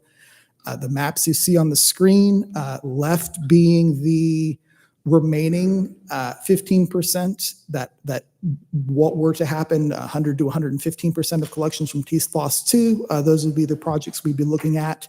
Level 2, Tier 3, and then the remaining 85% is the map on the right. The next slide are the projects that correspond to those maps. And last but not least, we took a stab. We did not completely flesh out this project list yet, but this is a long-range plan. This is what year 11 to year 20 could potentially look like. Again, if the cities and county chose to renew T-Splosh, projects that we'd be looking at towards that long-range plan. These are the set-asides, the program buckets that go with the projects that get us to the total 36 for T-Splosh 2, get us to the total of 38 for T-Splosh 3. So you'll notice cursor you can see on my screen, that's our magic number for T-Splosh 2, that 36 million. It includes $500,000 in technology and signal upgrades that we're talking to public safety about, another $800,000 in planning quick response, $500,000 in sidewalk gaps, $7 million towards resurfacing and pavement, $700,000 for guardrail improvements, $5 million towards bridges. That's likely a bridge replacement that we'll be advancing over the next 5 years, and other at $645,000. I'm not going to read every single one of those numbers for the next windows, but you can see how we got our numbers to work. Lastly, policy considerations. So in our plans, we shouldn't just be looking at projects. We should look at what's on the horizon, what types of ordinance changes, what types of policy topics should we be thinking about as a city. One thing that came up very commonly in our input, both in survey and in person, was bicycle safety. Not just if you're the bicycle, but if you're the driver working with them. One idea that we haven't completely fleshed out and wanted to obviously move forward with yet, but we wanted to introduce would be a bike priority network. The green lines you see on the right map on the screen. The first question I get from residents when I talk about a bike priority network is, what is a bike priority network? We can tell you what it's not. It's not bike lanes everywhere. It's likely bike lanes maybe on 1 or 2 of the corridors. We need time to flesh out what that recommendation ultimately is. Right now, we're envisioning a little bit of safety, a little bit of not just safety on the road, but education and social media and communications. We're looking at probably some additional signage to make drivers aware which roads they should expect to see bikes. We're not looking at bike lanes on every road. We're looking at, in some locations, maybe some widening of a foot or 2 just to give them a little bit safer bike shoulder to be on. It may be just some signage. It may be some additional marking. We're working through those recommendations based on, again, public input. The Strava bicycling data, it's actually data driven. We know where people are using bikes. That affected the green lines we're showing on our map and the input we got from our focus group based on bicycles and pedestrians. I don't want to hit every single one of the bullets, but the second one I also wanted to briefly introduce. What is a vulnerable road users ordinance? To my knowledge, I think there is either one or two cities in the state that has something like this. I'm familiar with Dunwoody. They passed theirs several years ago. It's basically a expanded version of the 3-foot rule that the state has. If you're familiar with that, it requires drivers to be observing a bicyclist on the road and slow down or get over to provide that 3-foot buffer when possible. Dunwoody's ordinance wouldn't necessarily have to be the exact same way we do, but we've spoken with our police chief. It's something that we're obviously not ready to talk about details yet, but when we look at these types of plans, we wanted to introduce the topic and then have that conversation and have that discussion for details on another day. Next steps, any input on projects, any input at all. I hope all of you read your reports over the weekend. Any changes at all, I would love to hear those tonight. Otherwise, we are planning to put this document on up for adoption in consent in December. And you'll see a item as well to modify the T-SPLOS project list in December coming out of these recommendations for the project list. And I'm open to any questions you might have. I got a couple, and some of it's just having you explain stuff to me. When you talk about increasing road capacity, when I think of that, I think of going from 2 lanes to 4 lanes. But reading the documents, it doesn't sound like that's always the answer there. Is that true, or is there? That's true. Let's go back to our T-SPLOS 2 project list and make sure here. We heard, let's actually take one step further back. Let's go back to this slide. We have a strategic plan bullet at the very bottom of the red arrows on the outcome measures on the screen. Established plan to analyze and develop a means to reduce red lines in Milton traffic by 2023. What is that? The red lines are where delay is. And typically on a road, let's say Freemanville or Hopewell or 372, typically from an engineering perspective, if you're trying to solve that red line, you're thinking, if it's a 2-lane road, I'm going to widen to 4 lanes. You won't see widening from 2 to 4 lanes in our recommendations because we have heard pretty soundly, don't want to say unanimously, but a pretty strong majority of input does not want to necessarily take our 2-lane roads and widen to 4-lane roads. The only widening that we have on our radar at this point someday will be State DOT likely widening 140 on our boundary.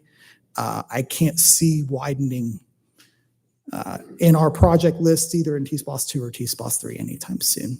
So is most of when you're looking at increasing road capacity, is it mostly through turn lanes and that type of thing? Is that? That's correct. Yes.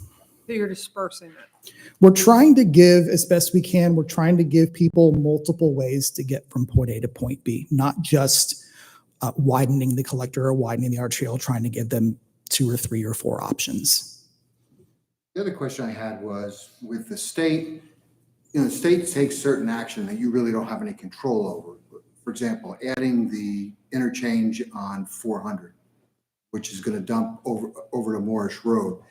But it's also going to have a big impact on Bethany Bend. Are we going to move that project or consider moving that project up? And I can't remember where I saw it. Was it? So we currently have, I am looking at R54 on the screen. So we have it on T-SPLOS tentatively, of course, for T-SPLOS 3. $8 million towards looking at corridor improvements along Bethany from east of State Route 9 to Morris Road. We've talked about that a lot internally and are, of course, subject to change, but our current vision for that project would be something similar to what Rucker Road is in Alpharetta. Obviously not all the pedestrian lights, but something where we're trying to slow people down and get more of a residential feel, not just a road as quickly as I can to get from point A to point B. And I'm wondering whether, and I remember seeing that as a level 2, and I'm wondering as quickly as that interchange is going to open up, that's going to change the traffic flow. For example, most people that live in Crooked Creek, myself included, would get off at that new interchange to go home versus the Windward one that we all use now. And a lot of the people that get off at Windward that are going into Forsyth are going to get off and go to Bethany Bend. So my concern is should this one be moved up into a level 1 and something else moved to level 2 because of what the state's done? So if there's a consensus to move that project forward, that's obviously something we would do. We're financially constrained. So if we wanted to keep that project funded at $8 million, which we think is a good number for right-of-way and construction needed, we would need to try and find $8 million off the project list on the screen that we would need to trade to get back to level 2. That's something that if you want staff to look at in the next 2 weeks, we can. If there are any recommendations and guidance and sense from you tonight, we would love to hear which projects we may want to pause on and slow down instead of that one. 8 million is a big number. It is. Yeah. We don't have, it doesn't have to be 8 million. It doesn't necessarily have to be 8 million. That's a number that, again, was an estimate. We have 0 design work. We have 0 survey work. It's what we thought we would need if we were looking at the entirety of the corridor from, let's say, Bethany Creek subdivision all the way down past the roundabout to Morris, what we thought to look at that entire corridor and do something similar to what Rucker Road looks like. I mean, personally, when I look at, we've got $4 million at the Red Road safety study. You know, is that something that could be shifted in exchange? I really don't know of a recommendation right off the top of my head, but I would ask that you guys take another look and see. That's definitely an option. Trading the Bethany project for those 3 projects you see on the bottom right, Red Road pedestrian improvements and a safety study, roughly at $5 million. That's our tier 2 15%. If we did that simple trade, that would give, let's say, $5 to $6 million towards Bethany. I share Jan's concern. I mean, living off from Bethany Bend, I know we reduced it down to 40 miles per hour. I'd like to see it even go lower because it is primarily, that's a residential corridor. Probably even be more so. But the concern, I think we were told GDOT is not going to do the realignment of Bethany Bend until we do the 4-lane expansion by the time it gets up there. So that does mean, like what Jan had said, we're going to see more and more traffic directed instead of going down Cogburn Road to get to Windward for the people coming from the west side or Hopewell Road in that direction. We're going to see that traffic funneled right onto Bethany Bend, and because they will start using that instead of using the Windward exit.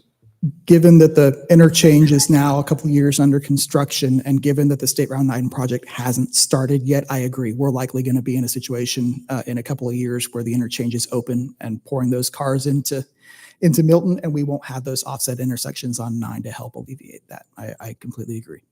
Yeah, and I know, like, I think part of the issue is, like, I see the 2 big ticket items here, the 4 millions, like, yeah, I think that's where we have a lot of the traffic accidents now, and that's probably a safety issue. I know at least Cox Road and Red Road. So I don't know, maybe y'all can take a stab at what council members Morrig and Jacobus are kind of thinking, and which is, they're thinking outside, into the future, which could be a problem. But, that's, like I said, that's a big ticket number to kind of remove some other items for. So I don't know.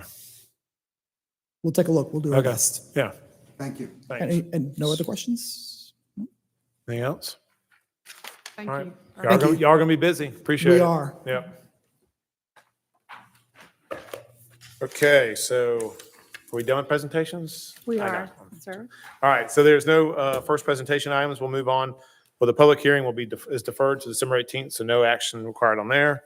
There's no zoning agenda items. We'll move on to unfinished business. Will City Clerk please sound the items? Mayor, that item is consideration of an ordinance to amend Article 8 of Chapter 14, pretrial intervention and diversion program of the Code of the City of Milton, Georgia. It's agenda item number 23-294. Captain Jason Griffin. Good evening, Mayor and Council. In light of Chief Austin being on PTO, I wanted to take the opportunity to introduce to you our city solicitor from our municipal court. She's going to talk about this agenda item. She's much more well-versed and it affects her side of the house much more. I think it's your first time, right? I think so. All right. And last time I was before you guys, I guess somewhat virtually, and was under Kelsey Maddox. I'm now Kelsey Spate. So if you were wondering who is that person, that is me still. Thank you, Mr. Mayor and Council, for having me here today. I'm here to request a amendment to Article 8 of Chapter 14, which is currently in our Milton Municipal Code, covering pretrial intervention and diversion program. We are unique here in the city of Milton that we have an ordinance that covers pretrial intervention and diversion. It is not a required code section for municipalities to have that sort of program. That program is actually governed by state statute, which can be found in OCGA 15-1880. And here in the Milton Municipal Court, we have pretrial diversion. And in order for us to better help the citizens that come before the court, we would request that the ordinance that currently is 14-182 be reserved. It's simply an administrative type function that talks about how someone enrolls and gets into the program. It's not required by statute. It's not necessary. It just exhausts court resources and takes up time before the court, which we don't have to do. And then as 14-181 is just talking about the existence of the establishment of the program. And we just ask for a revision just to the last line, which just talks about someone making a motion or something like that, which would also require going before the court, which is not necessary. But the establishment of the program in the first line is fine. So that's all we're asking here today. I'm here to answer any questions you may have about the program. We appreciate Chief Austin's participation in the program. Obviously, they're the ones that make the cases that come before us. And again, pretrial diversion is truly an opportunity for first-time offenders, people with low-level crimes who are eligible for the program. Eligibility is based on criminal history, driver's history, those kind of things, and are very, very limited circumstances. So just want to give first-time offenders and city residents an opportunity to keep their history clean. So that's essentially pretrial diversion. But if you have any questions, I'm here to answer them. Do we have any public comment? We do not, sir. Okay, close public comment. Any questions? No. No? All right, hearing none, I will open it for a motion. And I lost our place. Oh, Mayor, make a motion that we approve agenda item number 23-294. second. Okay, have a motion from Councilor Jacobus and a second from Councilor Cookerly to approve agenda item number 23-294. All in favor, please say aye. Aye. Any opposed? That is unanimous. Thank you. Thank you. Thank you.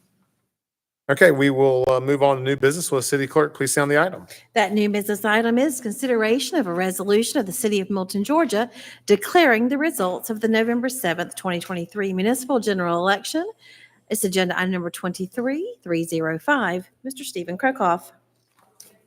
Good evening, Mayor and Council. The election results officially certified on Tuesday, November 14th, 2023 have been submitted to the Secretary of State's office. Pursuant to state law, it is mandatory to file and record a copy of the consolidated results as a permanent record in the minutes of the superintendent's office. By adopting the resolution presented, the election results will be incorporated into the city's permanent minutes, thus satisfying that requirement. Please let me know if you have any questions. Okay, do we have any public comment? We do not, sir. Okay, I will close public comment and any questions for Steve? Okay, we'll open it for a motion. Mr. Mayor, I make a motion that we approve agenda item number 23-305. Second. Okay, I have a motion from Councilor Cookerly and a second from Councilor Verhoff to approve agenda item number 23-305. All in favor, please say aye. Aye. Any opposed? That is unanimous. Okay, will the city clerk please sound the next item? That next item is consideration of a resolution adopting the 2024 City of Milton City Council regular meeting and work session schedule. It's agenda item number 23-306. Mayor and council, in your packets tonight, you will see a draft calendar for 2024 that will reflect the council meetings and the work session schedule for our upcoming next year. And just as a reminder, any council meeting that might fall on a Monday, which is a holiday, we'll always move that to the Wednesday. So your January is going to be 2 Wednesday regular meetings. Any questions, please let me know, but I'm keeping it short and simple for you tonight. Any public comment? There is none, sir. Okay, we'll close it and open it for a motion. Mr. Mayor, make a motion, we approve agenda item number 23-306. Second. Okay, have a motion from Councilmember Jacobus and a second from Councilmember Verhoff to approve agenda item number 23-306. All in favor, please say aye. Aye. Any opposed? That's unanimous. Okay, will the city clerk please say on the next item? Item C is consideration of a resolution to authorize an application for a roadside enhancement and beautification council, known as REBC grant, from the Georgia Department of Transportation. Agenda item number 23307. Miss Emily Groth. All right, good evening, Mayor and Council. Tonight we'll be considering a resolution to apply for a roadside enhancement and beautification council grant from the Georgia Department of Transportation. This has been an important cross-departmental initiative with assistance from our Community Development Department, including Tracy Wilds, our Land Development Manager, and Sandra DeWitt, our City Arborist. Tonight we'll review the grant details, the proposed project site, and project elements. We'll review the funding for this opportunity and a potential timeline. If there's interest in the project, we'll look to approve the resolution that acknowledges future mowing and maintenance needs. So this is a grant for landscaping improvements along state right-of-way through GDOT. There's no match required, and this is a reimbursement grant with a maximum award of $50,000. Eligible projects are listed here and include landscaping, plant material, sod, topsoil, and mulch, and labor associated with those items. Median or hardscaping improvements are not eligible. Our proposed project site is the Liberty Grove property at Liberty Grove Road and State Route 372 Birmingham Highway. This is the gateway property at the Fulton-Cherokee County line. Our project would include native and Georgia-grown plantings and materials as required by the grant. We would consider some land management improvements like overgrowth and underbrush removal and some grounds repair and maintenance. And this project would also create a refreshed site ready for any future branding and placemaking opportunities.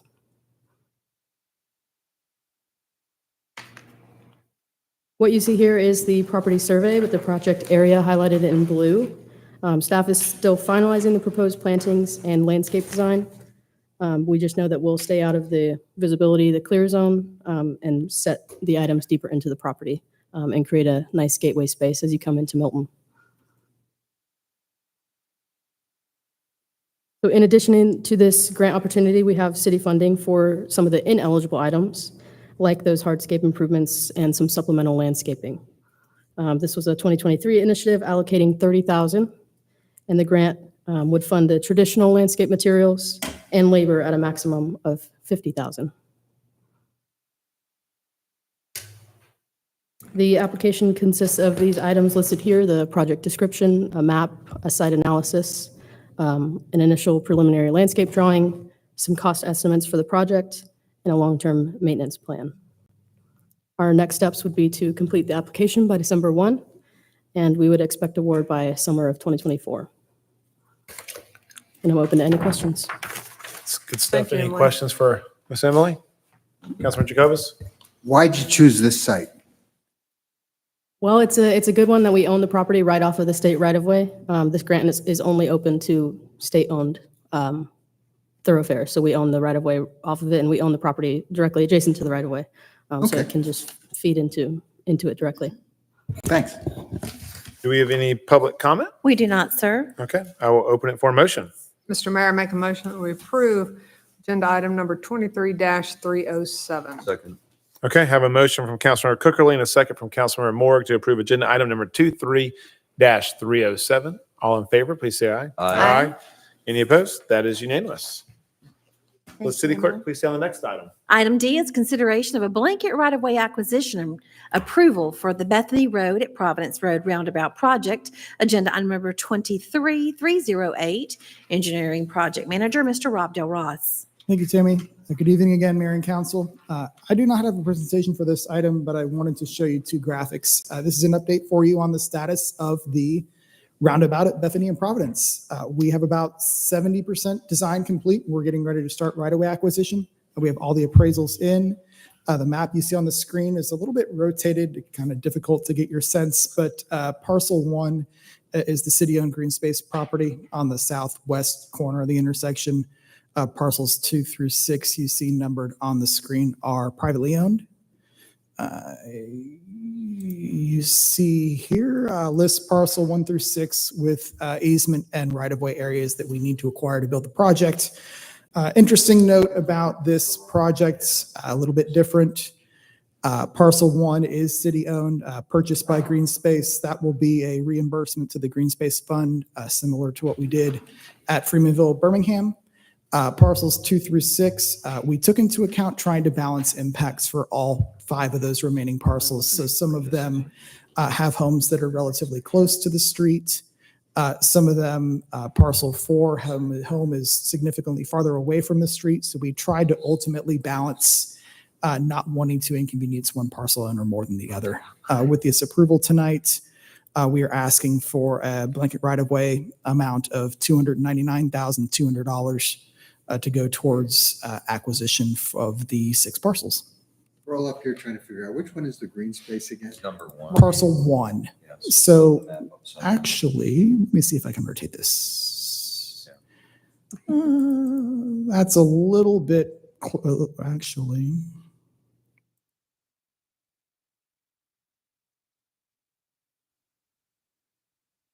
Nope, I'm reversed. That's a little bit closer to true north right there. Parcel 1 is the green space owned Cooper Sandy. Out of curiosity, I thought it looks like we're taking more property from number 4 than we are the green space. I thought we were taking more from the green. We are acquiring the most from the green space. So the areas you see on the screen, we are acquiring about, a little more than half an acre. Parcel 1 right-of-way area, 33,000 square feet from the city's property. Parcel 4, yes, we are acquiring 9,000. That is due to trying to take into account homes on and structures on parcel 2 and parcel 5 are relatively close to the road. Right. So if we took that circle and shifted it more towards the right, we'd be decreasing area on parcel 4, we'd be starting to impact structures on 2 and 5. That was something we were wanting to avoid. Thanks. Any public comment? There are none, sir. No? All right. Close public comment. I will, any other questions? No? Open it for a motion. Mr. Mayor, make a motion, we approve agenda item number 23-308. Second. Okay, have a motion from Councilor Jacobus and a second from Councilor Morg to approve agenda item number 23-308. All in favor, please say aye. Aye. Any opposed? That is unanimous. The city clerk will sound the next item. And before you sound that next item, the gentleman that walked in the door, he goes, where is my item on the agenda? I go, you're all the way up front. You're on the consent agenda. And unfortunately, you're at the very end. So I apologize for that. So please call the next item. Well, Mayor, we've saved the best for last. It's Okay. consideration of a final plat. The development's Heatherton, Mayfield Road, land lot 1030, 1059, and 1102. It's District 2, Section 2, a final plat for 21 single-family lots, a total of 33.99 acres with a density of 0.62 lots per acre. It's agenda item number 23309, and our land development manager, Ms. Tracy Wilds. Mayor, members of council, I am presenting the final plat for Heatherton tonight. Heatherton is located on Mayfield Road. It's just east of Milton High School at Freemanville Road, and it's just beyond the roundabout at Mayfield and Bethany Road. The subject site is outlined in gold.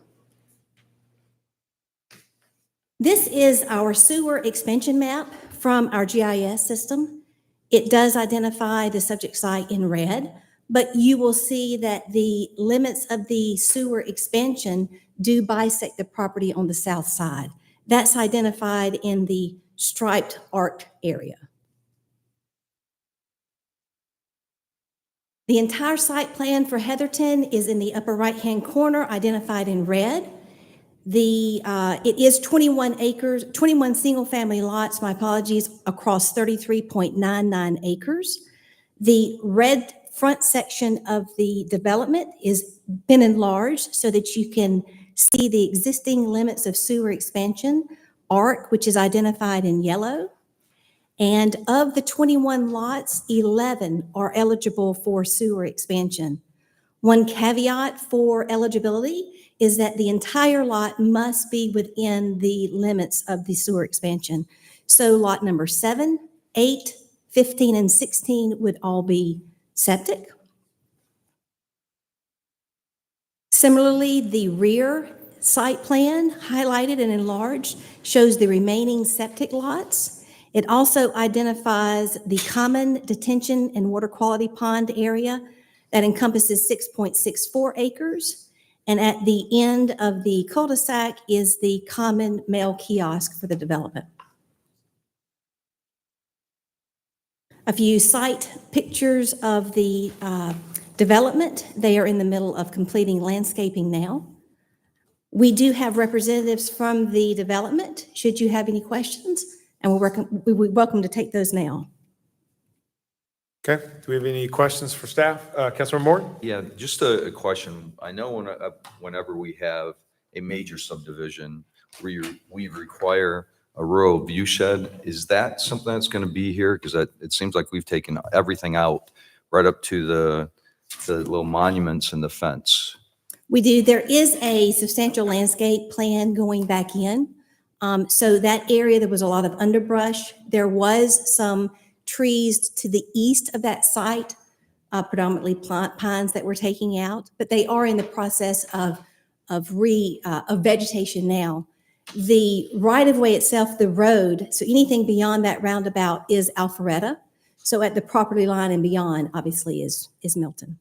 Right, so the vegetation is going to meet what we need for the rural view shed to Yes. kind of protect as you look into the subdivision, because that was a big thing we fought for. And I would think we want to, with this subdivision, have the same thing. So in the future, you're not looking straight into the whole subdivision.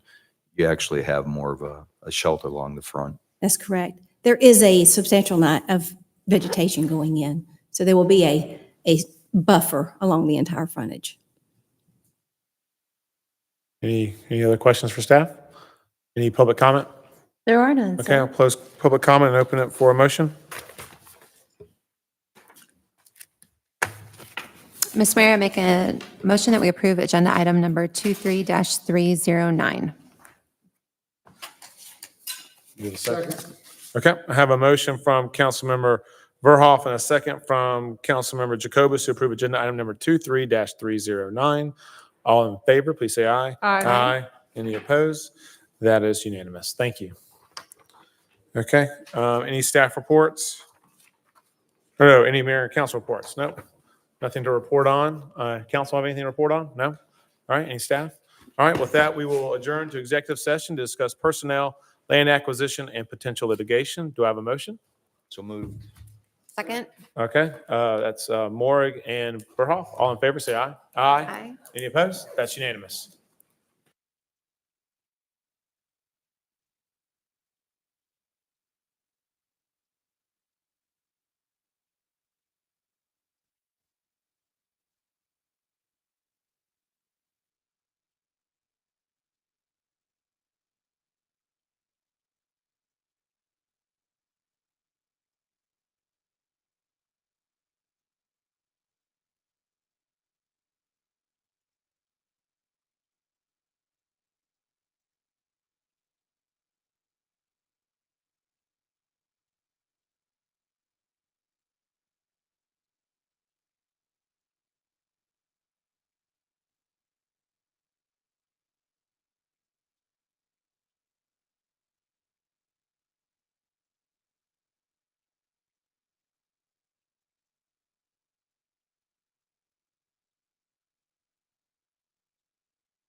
I know. So just remember, it's Rick and Jan, all in favor, aye. I know. They're out of control. They're out of control. Okay. Motion. So it was Be nice. Rick and Jan. Okay, do the same thing. It's Jan, you get second? Second. All right, so Rick and Jan are also adjourning. All in favor? Aye. Aye. There we go. Is it time